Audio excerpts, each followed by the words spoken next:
Well, hello there, and welcome to Mr. Derek Big Tank Thornton. My Hey. we finally get to speak to each other. What up? What up? How are you? Amazing. How are you doing today?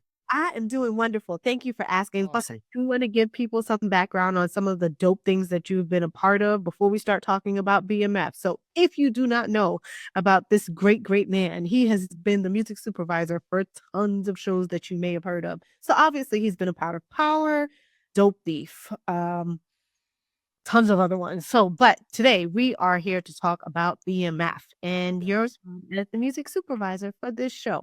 So, my first question for you is, do you prefer working on period pieces or working on Ooh, current stories in the timeline? you know what?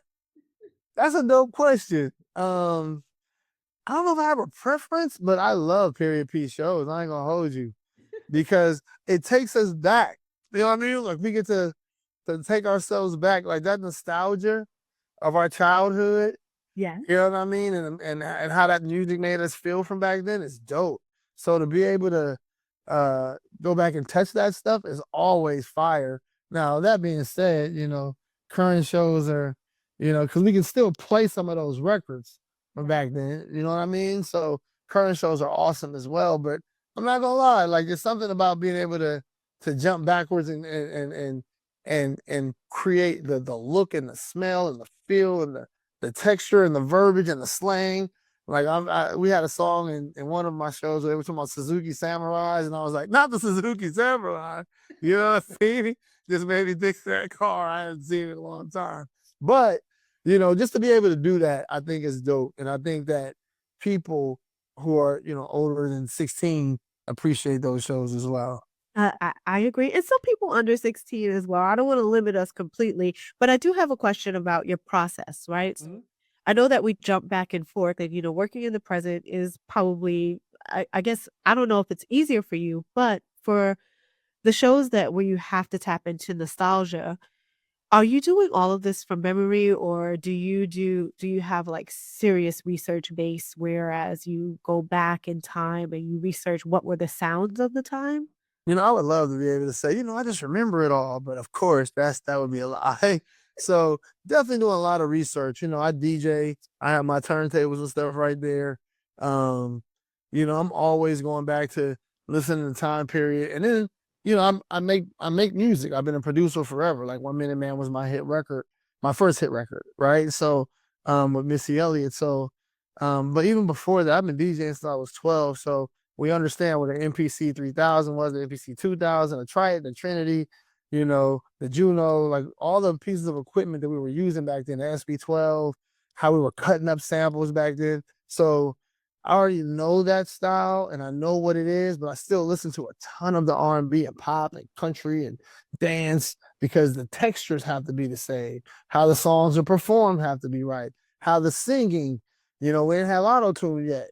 You know what I mean? So you better know how to sing. And then we're stacking your vocals in 3-part harmony. So you gotta know how to do 3-part harmony. You know what I mean? So there's just so many things that are from that time period that we don't do now. But if you don't know how to do those things, it ain't gonna sound like the authenticity is not gonna be there. So you gotta study it. But you know what? I love how technical you are and how you explain all of the layers of music and how it's different then to now. And one of the things that I've admired about your work for so long is how the music that you choose, it's not just something that goes along with the scene, but it's almost as though you make the music a character as well, a part of the show. So not just actors being characters, but the music plays a part in the show as well. How do you go about making sure that music that you choose for BMF completely aligns with BMF and what is happening in the show? Yeah. So, I'm watching the scene and I'm looking for songs that kind of give you the feeling that I feel like they're trying to give us. So, when an actor does something that is just awesome, you know, we want music to kind of just elevate the scene. You know what I mean? So I'm looking for music that, if somebody's angry, I want to minor chords that will bring that tension. And then I'm looking for something tempo wise. And then lyrically, you don't want something that says, I'm mad right now, because that sounds corny. You know what I'm saying? But It's you want something, right? It's too on the nose. But you want things that are depicting anger or angst. Mhm. You know what I mean? And if the performer of that song has like that thing in their voice, that angst and anger, when you put it with that scene, as long as it's playing correctly and it's mixed right, it's gonna elevate that scene. So I'm literally watching every scene going, what's the mood? Like how should they feel and how do they want the viewer to feel? And then I'm finding records that I feel like do that. And we're putting those in, and that's what's kind of the magic. That's the synergy that we're trying to get every single time out. Okay, so one of my final questions, I think I have like 2 more, but That's all good. my second to last question is, how do you choose what shows you're gonna work on? Because you have a range of shows and even movies that you've worked on. So Nah, nah, yeah, I don't do nothing. Nah, you know what? Honestly, like at this point, I'm working with people I admire. Like I just booked A Different World with Debbie Allen, and I love Debbie Allen. Like congrats. I was thank you. I was just watching a Fish to Save Pittsburgh when she was like a baby. You know what I mean? To see the choreographer there and to hear her tell us stories about that. But I've been fortunate to work with Oprah and Lena Waithe and Courtney at Five, of course, and Ridley Scott right now on Dope Beef and Peter Craig. And I just been so Sasha and Heather and I just been so just blessed. Gary Lennon. I mean, like just an amazing crew of people. Reggie Blythewood on Swagger. I just been so incredibly blessed to work with people who have a history of doing great things, but but also people that I watched their shows before I was even working on them. I watched these shows and I'm a fan. So when I'm working with them, I'm like, I gotta kill this. I was watching the game way before Mara hired me to do it. You know what I mean? So working with Mara Akil is great. So they're all just such amazing people. A lot of them know each other, and I just been very lucky and blessed to work with them. That is amazing. So for all of you who don't know the names that he was dropping, he dropped names. He dropped Sasha. That's from Raising Kanan. He dropped Sal.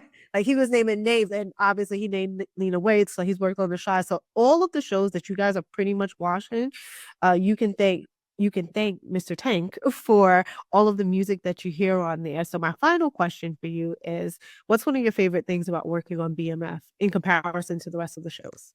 You know, this is the only one that is kind of like it's kind of bioptic. We definitely take and Heather them like will take you know they'll take a story and kind of change it a little bit sometimes. You know what I'm saying, to add to the drama of it, but it happened. Like I remember being in Atlanta and seeing them damn BMF posters at billboards. You know what I mean? Yeah, man.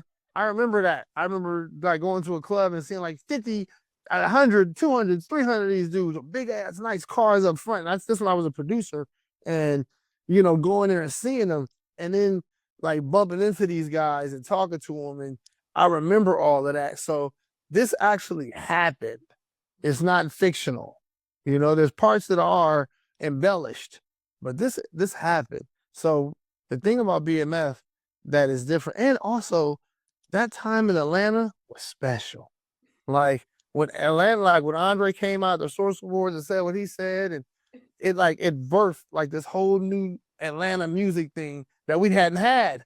So to be able to jump in and start to jump, to create that sound and work on that stuff is dope. Like I didn't even see that coming when I started the shot the job. I didn't see that coming. So I'm so happy that Heather took us there. Now, I love your enthusiasm for the music and just for the work that you do. Thank you so much for taking time out to speak to me today. Have a Thank you.